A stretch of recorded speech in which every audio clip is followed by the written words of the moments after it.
ang nagpapa-bloom sa babae ay pera. Pera talaga.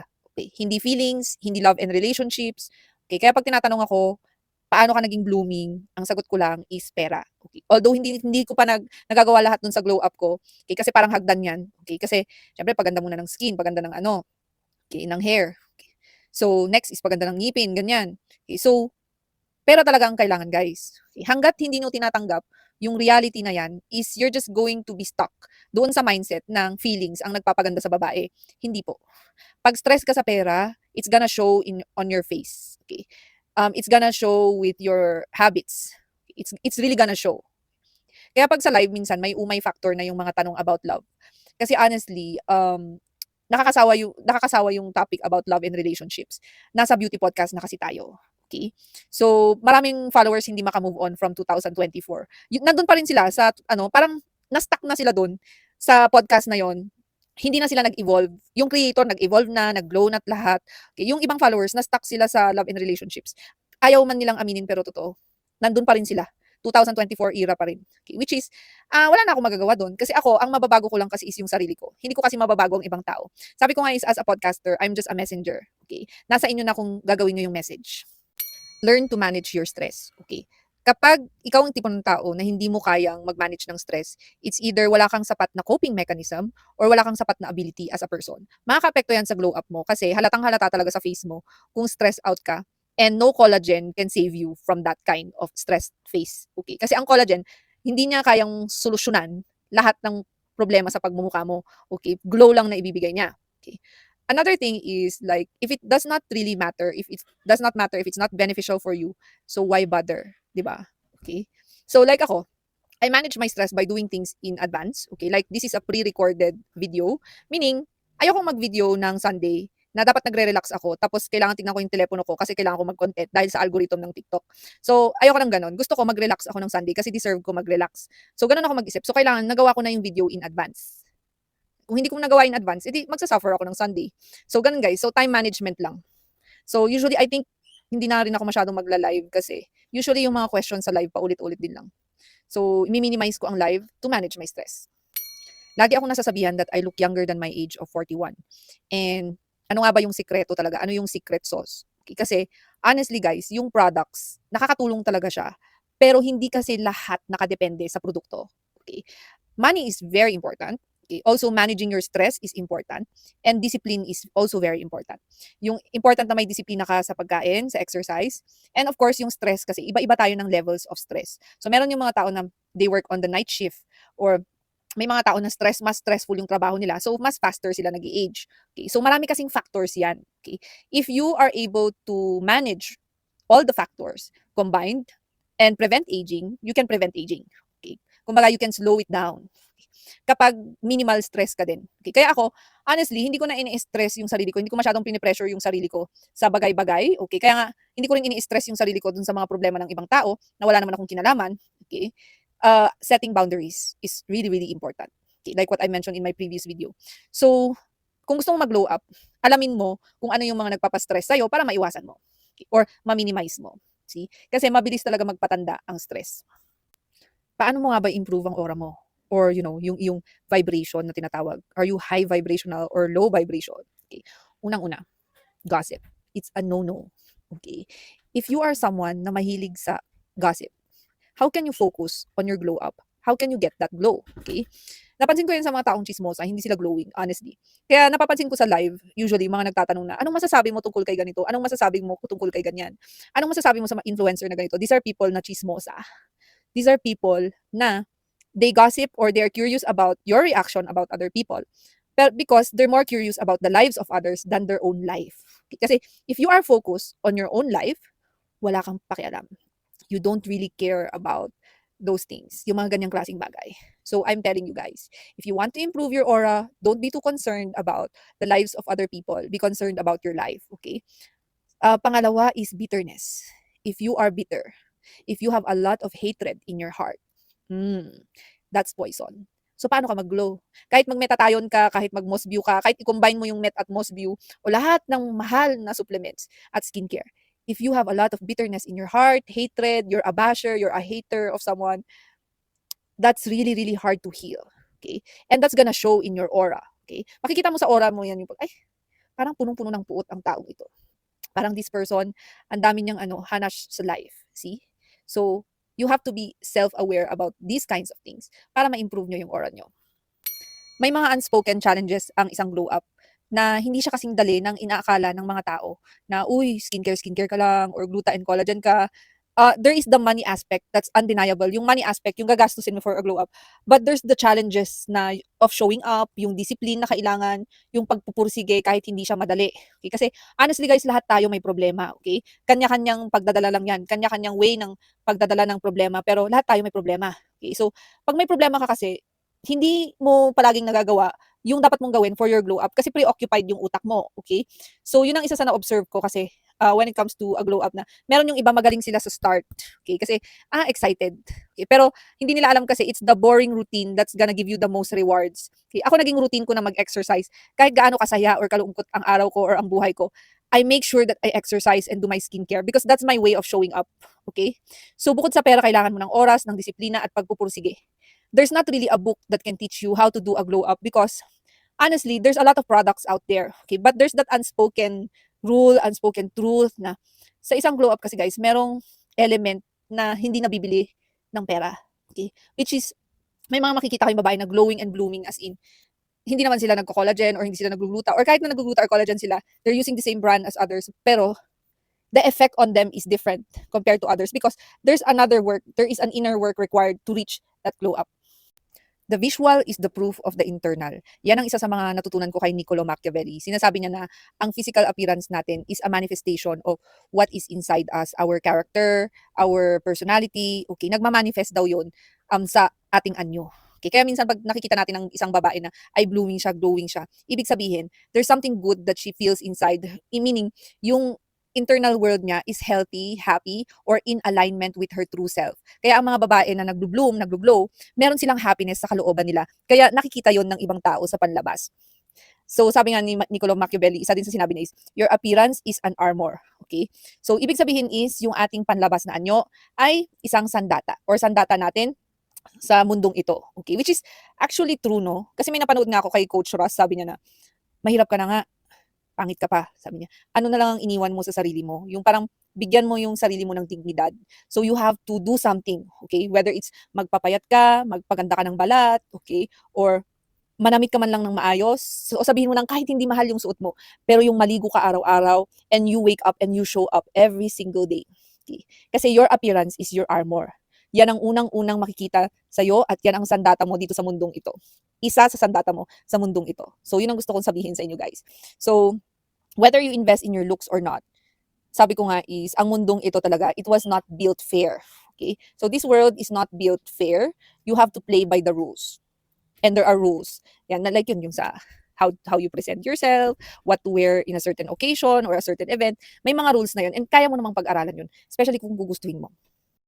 When you become attractive or when you achieve the glow that you want, there are certain dangers that you are predisposed to. Like yung kinikwento ko nga sa previous video ko is, hindi lang naman gwapo or may itsura ang na-attract ko. Even people that I personally don't like. Okay? And I was watching this podcast from a man. Sabi niya, if you are attractive or above average, sometimes it's a disadvantage if you are too friendly. Okay? Kasi people will think that your friendliness is flirtatious or men will assume that you are flirting with them even if you are not. Okay? And it's the same advice that I got from my aunt. Sabi niya sa akin, masyado ka rin kasing friendly. You talk to everybody, you say hi to everybody, pati asot po sa kinakausap mo. And there are disadvantages if you are an attractive woman, no? If you're not attractive, it's just being perceived as being friendly. Okay. But if you're attractive, it's being perceived as being flirtatious. So, yun yung napanood ko din sa isang podcast. And I learned the past couple of weeks that I learned to protect myself na mas maging selective sa mga kinakausap, mas maging selective sa mga pinupuntahan. Okay. Because we never know what danger life can bring. Okay, this is why I also remind women na, summer ngayon, this is the time to wear sexy clothes. However, ilugar ninyo ang inyong pagiging sexy because, yun nga, you don't really know yung kung anong kapahamakan ang pwedeng mag-antay sa inyo. And we don't wish that on anyone, okay? Especially tayong mga kababaihan, okay? However, sometimes our friendliness can be mistaken or misinterpreted, especially if you are attractive. Kaya nga sabi ko is, nako, lately naging lapitin ako sa Sigbin because for me naman, hindi naman talaga ako na mimili ng kausap, no? I don't really judge people based on their looks or their social status. However, when it comes to the romantic side of things, meaning sa pagpili ng partner, I am very selective and I have standards. Kasi pinaghirapan ko din naman talaga. I mean, God knows, my follower knows. My followers saw me transform from 2024, 2025, 2026. Yung glow ko ngayon, iba talaga. Sabi nga nung sa live is, you're so magnetic and you're so blooming now, you're so glowing. However, the disadvantages are also so pronounced. Okay, kaya there are times na natatakot na rin ako lumabas ng bahay. It's the truth. There are times that natatakot ako lumabas ng bahay or to interact more with other people because you do not know, hindi mo kasi alam kung paano mag-isip ang ibang tao. Maybe for me, I just interpret it as friendliness. For other people, they interpret it in another way. So my advice to ladies is protect yourself and use your mind and discernment always. Ang hirap rin pala pag glowing ka, ano mga sis. Now lang talaga ako nahirapan ng a little bit. Pag glowing ka pala, hindi lang naman pala gwapo ma-attract mo. Hindi lang opportunities ma-attract mo. Pati sigbin. Okay. And dati talaga, hindi ko alam yung term na sigbin. Nalaman ko lang yan sa mga followers ko sa live. Ine-explain nila kung ano ang sigbin. Pero nung nalaman ko kung ano ang sigbin at nakita ko kung ano ang sigbin, dun ko nalaman na gusto ko nang magpabawas ng glow. Kasi hindi na maganda. Mhm. Hindi pala maganda pag masyado ka ng blooming. As in, hindi na rin maganda masyado. So, yun ang natutunan ko is, pag nagpa-glow ka, nagpa-bloom ka, wag mong i-expect na yung ma-attract mo, yung gusto mo lang. Ma-attract mo din yung ayaw mo. Beauty is always a double-edged sword, you know? Sabi nga nung ano is, beauty is a double-edged sword talaga. So, you don't really know who.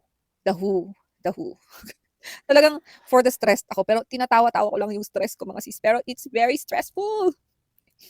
Sabi nga nila pag bloomy ang isang babae, pag parang bulaklak yan eh. Aaligid yung mga bees para sa nectar. And sa mga bees na yon, hindi naman lahat ng bees na yon gusto ng flower. Yun yon.